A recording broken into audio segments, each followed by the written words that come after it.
Yo guys, what is up? It is Nick. Today I'm going to be going over one of the first of many deck builds on the Blitz game mode and the Halo Wars 2 beta. Not sure if this will carry over to the full game as strategies and whatnot go, but it is at the beta and these are the strategies. I'll also be providing gameplay. I'm going to put out a video on the decks and then hopefully either that day or the next day, depending. Hopefully it's the same day. I'll put out a gameplay of the strategy or how I use it in game. But the first video here, and we're going to hop into this, is the Decimus character.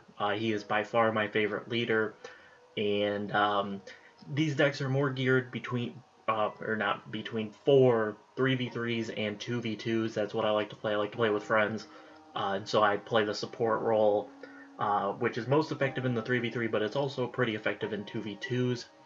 But that's what these are geared towards. If anyone wants to see 1v1s, I can play some 1v1s, tweak the decks, and see how they work for that.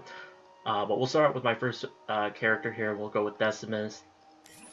So I'm going to build the deck for you guys, and I'll explain cards, and then I'll explain alternates to some of the cards that are the more, I guess, expensive, or the ones that are hard to pull.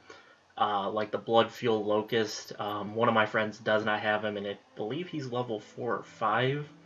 I'm not sure. He might be level 5, and he does not have this Blood Fuel Locust, and that's a major key. The Blood Fuel Locust and the Locust are what we're going to start out here. They have amazing range, good damage, and they're just one of the best units in the games that I've found. The Blood Fuel Locust also has the Siphon ability, which, if you did not know, this unit has special weaponry that steals health from its enemies equal to the damage dealt. The Blood Fuel Locust, in my opinion, is probably the best leader unit in the game, and it's definitely my favorite unit. The Locust is fine, it just doesn't have that Siphon, and it's just not quite as good as the Blood Fuel Locust, in my opinion. Well, it's obviously not better than the Blood Fuel Locust because it's cheaper one and it's not the special variant. So, but it is just it's fine. It'll do the job just like the Blood Fuel Locust, but the Blood Fuel Locust obviously is better because it can heal itself. An alternative to using the Blood Fuel Locust, if you do not have it unlocked, that's not going to be in this deck, is, I believe, I will go with the Reaver. I'll tell you to go with the Reaver probably. It's good. It takes out air units, which air units, it's kind of hit or miss depending on the opponent you face, whether or not you'll need air units, or you'll need a thing to take out air units. So that's really something, if you're playing 2v2s and 3v3s, discuss with your who you're playing with, and decide if you want anti-air. If you're playing a 3v3, generally you probably need 2 people with anti-air just in case, but other than Condors, the air units are kind of weak relative to the ground units. They're kind of more situational, and I don't know, they lack kind of the power, the damage dealing that the ground units have. So the Reaver is one alternative to the Blood Fuel Beast, as well as the Banshee. The Banshee, obviously an air unit, and just like what I said with the Reaver, it's kind of situational, but with Banshees you can do scouting, quick scouting. If they leave a point uncapped, you can fly a Banshee over there quickly and take it and sneak out. So they have their place in this as well, but those are 2 alternatives to the Blood Fuel Locust. Next into the deck is the Engineer. Need a healing unit, and the Engineer is the best healing unit in the game. Between it and the Nightingale, I choose the Engineer all day, and so you need one of them in your deck, really. So if you want to do like a quick hit and then you pull your troops out, you can heal them, or if you get into a fight and you win, you can heal your troops. Pretty self-explanatory, pretty easy. It also comes with Detect, which is really nice, which means it can see cloaked enemies. I think that's all it does. It just reveals nearby cloaked enemies, but that's good enough. That's really what you need. You need something to see cloaked, because cloaked enemies can become one of the most dangerous things and one of the most powerful things if your opponents don't have a Detect. Now, I haven't run into anybody without Detect completely, but I did play one game I'm not sure if I have footage for it or not, where I had a sniper just decimate this guy's army because he didn't put up any detect, and it was just going off on him. But moving on, next is kind of, first I'll throw in the chopper here. This is important at speed. You can go and collect those energy points. It's quick, fast, just like the Banshee can kind of get in and out pretty quickly. A lot of the vehicle units are like that, and a lot of the things that you're going to want to have in your deck are fast and can go grab that energy, or can go grab a point and then get out. Now, here is the area where you can kind of have your own little twist depending on what you prefer or what's leveled up. You can have grunts, jetpack brutes, elite soldiers, hunters. These kind of they all generally lie upon the same, I guess, like the same tier. I put them in the same tier. They're all kind of ground units. They all have their weaknesses. Hunters can't attack the air, neither can jump pack brutes, so they're kind of huge weaknesses. The elite rangers have weaknesses to vehicles and the air. Sorry. And the grunts actually, you know, are good against the ground and the air. We'll come back to these near the end of this deck, and then I'll go over them again. But they will be put into this deck. Okay, so moving on here, next two things in are going to be the Terror Chopper and the Marauder. Now these, just as the regular Chopper, are just in there to go grab points, grab things, and grab energy, all that different stuff. Sneak in, allow Mac Blasts or Condor Strikes or Scarab Drops into enemy bases.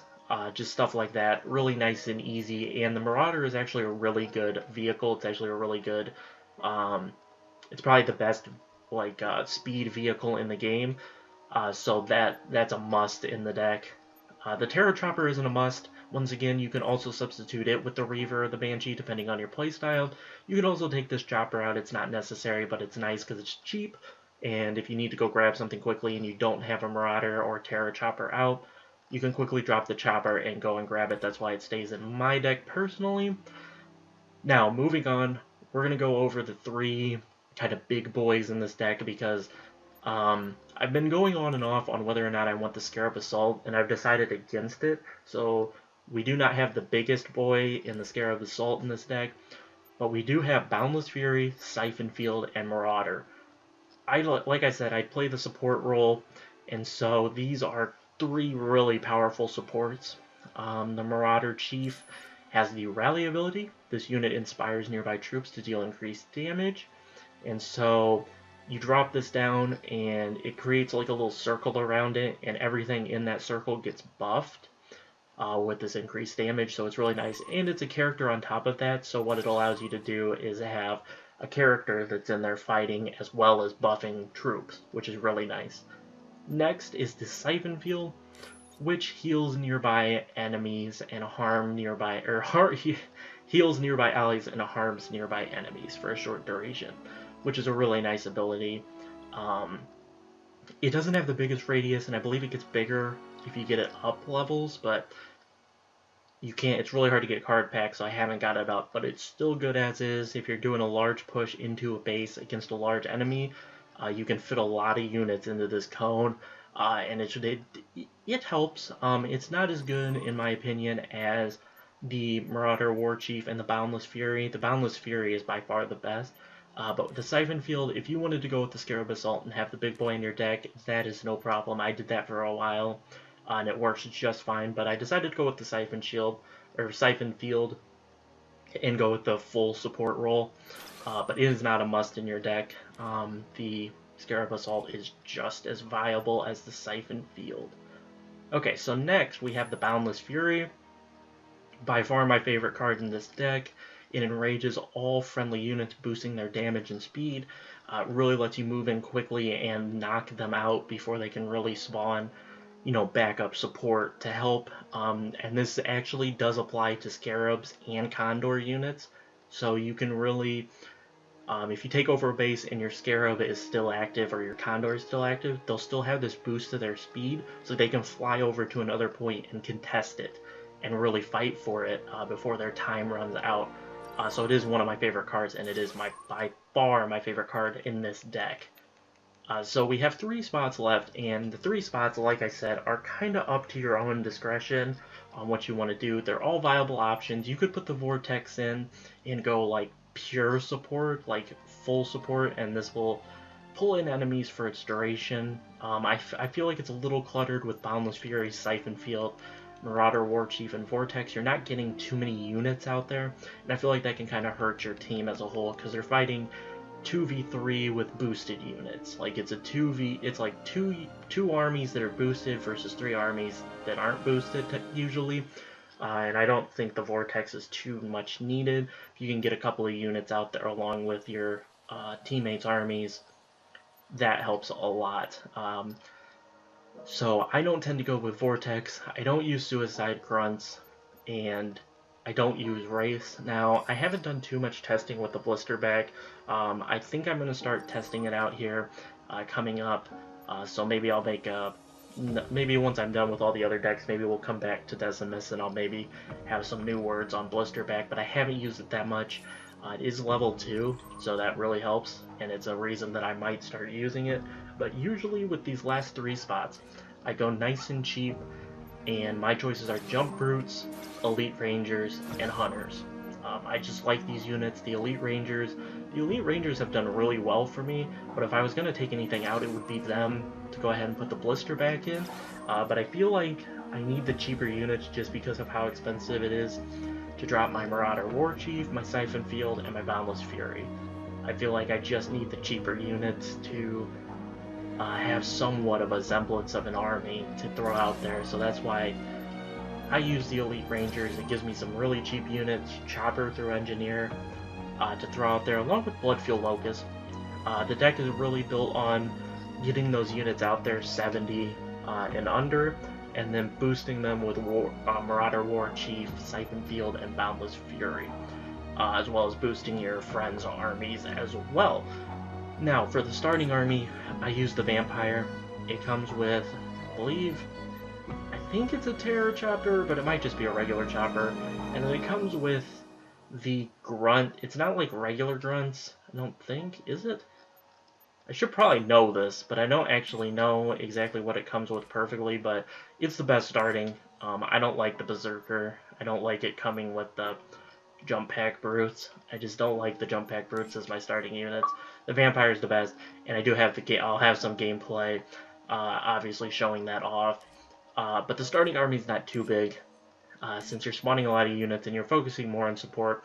If you prefer the Berserker, it's not an issue. I just prefer the Vampire personally, and so that's what I roll with, I guess. And so that's going to do it for the deck. That is my Decimus deck, and keep your eye out for some gameplay later that'll be coming out for Decimus, as well as I'll have different episodes showing off all the characters' decks that I have.